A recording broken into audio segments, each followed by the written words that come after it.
நான் வந்து கொஞ்சம் தூரமா இருக்கிறதுனால அடிக்கடி போக முடியாது. அதனால பக்கத்துல ரெண்டாவது அக்கா மட்டும்தான் கொஞ்சம் 30 கிலோமீட்டர் சரௌண்டிங்ல இருக்கிறதுனால அக்கா வந்து எப்பயாவது, அக்காக்கு 2 குழந்தைங்க, அதனால எப்பயாவது மாமியார் இல்லாதனால உடம்பு சரியில்லை இந்த மாதிரிலாம் அடிக்கடி போயிட்டு வருவாங்க.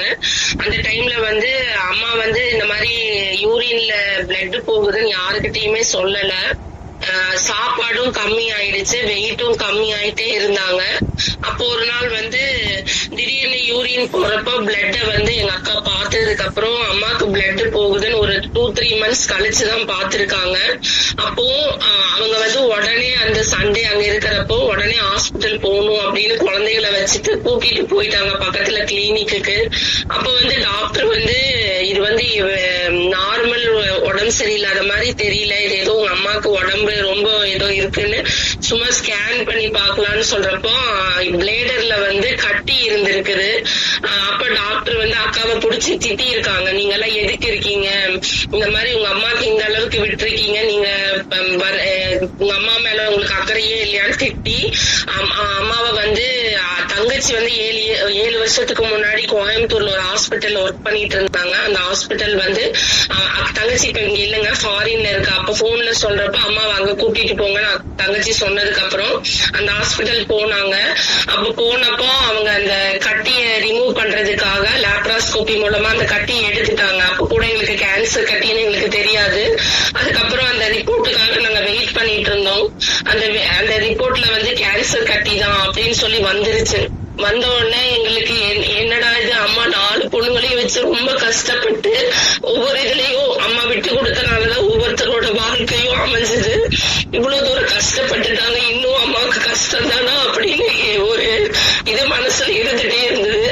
அப்ப வந்து எனக்கு ரொம்ப என்னடா அது, நம்மளால பக்கத்துல இருந்து பார்க்க முடியாத சூழ்நிலையில இப்படி எல்லாம் ஒவ்வொரு பக்கம் இருக்கிறமே நினைச்சோம். இருந்தாலும் அம்மாக்கு வந்து ஃபர்ஸ்ட் கட்டியை ரிமூவ் பண்றப்ப மாத்தி மாத்தி நாங்க 2 பேர் அக்காச்சி, 2வது அக்காக்கு கையில குழந்தைங்க, குட்டி குட்டி குழந்தைங்க, அதனால அவளால ஹாஸ்பிட்டல் தங்க முடியாது. அதனால அவ அப்பாவை பார்த்துட்டு வீட்டுல இருந்தா. அவ என்னன்னாலும் திங்ஸ் ஏதாவது நான் ஹாஸ்பிட்டல் கொடுத்து விடுறது அந்த மாதிரி பார்த்துட்டு வீட்டுல இருந்துட்டா. நானும் எங்க பெரிய அக்காவும் பார்த்தோம், தங்கச்சி வெளியில இருக்கிறதுனால. அப்போ லேப்ராஸ்கோபி பண்ணதுக்கு அப்புறம் ஒரு 2 சிட்டிங் ஹீமோ கொடுக்கணும் அப்படின்னாங்க. கொடுத்து அது அப்பவும் என்ன சொல்லிட்டாங்கன்னா மறுபடியும் ஒரு 4 சிட்டிங் கொடுக்கணும். அப்படிங்கிறப்போ 2 சிட்டிங் முடிஞ்சது. 3வது சிட்டிங் அப்போ என் அக்கா வந்து நானும் பெரிய அக்காவும் மாறி மாறி போயிட்டு இருந்தோம். அப்ப திடீர்னு என்னால வர முடியாது, நீ போறியான்னு கேட்டிருந்தாங்க. அப்ப அந்த அன்னைக்கு ஈவினிங் பிரேயர்ல இருந்தேன். அப்போ அப்பதான் அக்கா சொல்லியிருந்தாங்க காலையில, நான் சரி நான் போறேன் அப்படின்னு சொல்லிட்டு நானும் ஒர்க் பண்ணிட்டு இருந்தேன். அப்போ ஒர்க் பண்ணிட்டு சரி லீவு கேட்டுக்கலாம் அப்படின்னு சொல்லிட்டு சரி நான் பாத்துக்கிறேன் அப்படின்னு சொல்லியிருந்தேன். அப்ப ஈவினிங் பிரேயர்ல நான் சொல்லவே வேண்டாம், சுகத்துக்காக பிரேயர் பண்றப்ப நம்ம பிரேயர் பண்ணுவோம் அப்படின்ட்டு இருந்தாலும் சரி நம்ம அம்மாக்கு இந்த 3வது சிட்டிங் 4வது சிட்டிங் இருக்குது, நம்ம இப்ப பிரேயர்ல சொல்லுவோம், ரெக்வஸ்ட் சொல்லுவோம்னு சொல்லிட்டு பிரியா சிஸ்டருக்கு வந்து நான் டைப் பண்ணி மெசேஜ்ல தான் அப்பதான் சொன்னேன். அப்ப ரொம்ப பாரத்தோட ஜெபிச்சு பிரியா சிஸ்டர் ஒரு சாட்சியை சொல்லி அவங்க அம்மாக்கு ஆண்டதை பத்தியும் சொல்லி பிரேயர் பண்ணாங்க. என்னால அந்த பிரேயர்ல வந்து ரொம்ப அழுது, எசப்பா எங்க அம்மாவுக்கு ஒரு விடுதலை கொடுங்க அப்படின்னு ரொம்ப ஜெபிச்சேன்.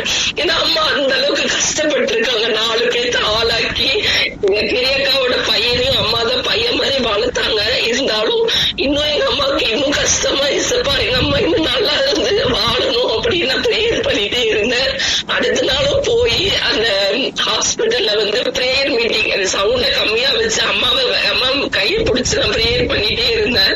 அப்புறம் அந்த டைமும் பார்த்து அடுத்து 4th சிட்டிங்க்கும் நான் போனேன். அதுக்கப்புறம் கடைசியில ஒரு ஸ்கேன் எடுத்து பாக்குறப்ப டாக்டர் என்ன சொல்லிட்டாங்கன்னா பிளேடரை ரிமூவ் பண்ணிருங்கன்னு சொன்னாங்க.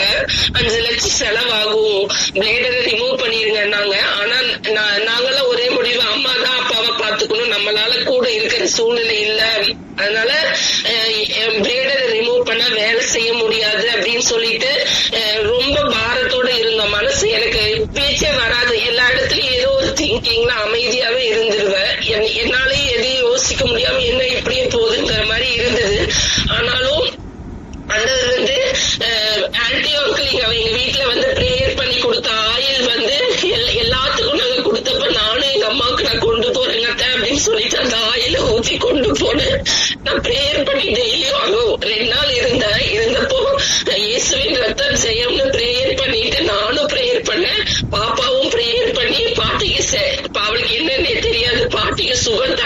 கொடுப்பா.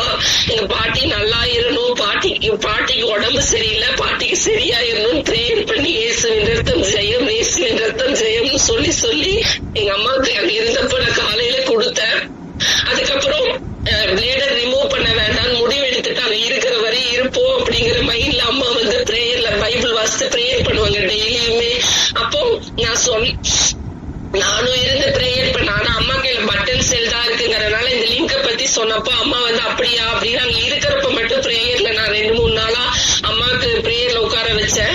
அப்புறம் அம்மாவும் கேட்டுட்டு சரி நான் பிரேயர் பண்றேன் அப்படின்னு சொன்னாங்க. அதுக்கப்புறம் அக்கா வந்து பார்த்து பக்கத்துல வந்து கோயம்புத்தூர்லயே ஃபுட்லயே சரியாகிற மாதிரி ஒரு சென்டர் இருக்கு அம்மா, நம்ம அங்க போய் பாப்போம் அப்படின்னு சொல்லிட்டு போறப்ப நான் கரெக்டா அங்க இருந்தேன். அப்ப வந்து அம்மாவும் அப்பாவும் நானும் அம்மாவுமே போய்க்கிறோம் அப்படின்னாங்க. வீட்டை பூட்டி போட்டுட்டு போகணும், கடையும் பூட்டி போட்டுட்டு போகணும்ன்றப்ப சரி நான் இருக்கேன்ப்பா நீங்க போயிட்டு வாங்கன்னு சொல்லிட்டு அந்த 3 நாள் அங்க இருந்தேன். அப்பாவும் அம்மாவும் அங்க போய் அந்த ஃபுட்லயே ட்ரீட்மெண்ட் அதாவது ஃபுட் என்னென்ன சாப்பிடணும் இப்படி எல்லாம் சாப்பிடுங்க அப்படின்னு சொல்லிட்டு அங்கேயே வச்சு ஒரு 3 நாள் ட்ரீட்மெண்ட்னா ஃபுட் கண்ட்ரோல் தான் அதை சொல்லி கொடுத்து 3 நாள் அங்க இருந்துட்டு வந்தாங்க. அதுக்கப்புறம் வாரத்துக்கு ஒருக்கா இப்ப போயிட்டு இருக்காங்க. கடவுள் கிருபையில மறுபடியும் போன வாரத்துல அம்மாக்கு ஸ்கேன் எடுத்து பாக்குறப்போ 27% இருந்த கிருமி வந்து ரிப்போர்ட்ல 7% அம்மா ஆச்சு. எங்க அம்மாக்கு கிருமி இல்ல, நீங்க இன்னும் கொஞ்ச நாள் இந்த மாதிரி இது பண்ணுங்க சரியாயிரும், டாக்டர் பிளேடர் எல்லாம் ரிமூவ் பண்ண வேண்டாம்னு சொல்ற அளவுக்கு கர்த்தர் வந்து சுகத்தை கொடுத்திருக்காரு. கர்த்தருக்கு கோடான கோடி ஸ்தோத்திரம், நன்றி ஸ்தோத்திரம். ஆமீன் ஆமீன் ஆமீன் ஆமீன். கர்த்தர் சுகத்தை கொடுத்ததற்காக ஸ்தோத்திரம். தொடர்ந்து ஜெப கூடத்துக்கு வர்றதுக்கு அவங்களுக்கு ஒழுங்கு பண்ணி கொடுங்க. ஜெபத்துக்கு வரட்டும். கர்த்தர் அற்புதங்களை செய்வார், நிச்சயம் செய்வார். ஒவ்வொருடைய வாழ்க்கையிலும் கர்த்தர் அற்புதங்களை செய்துகிட்டு இருக்கார். கர்த்தர் மகிமையான காரியங்களை செய்வாராக. ஆமீன் ஆமீன்.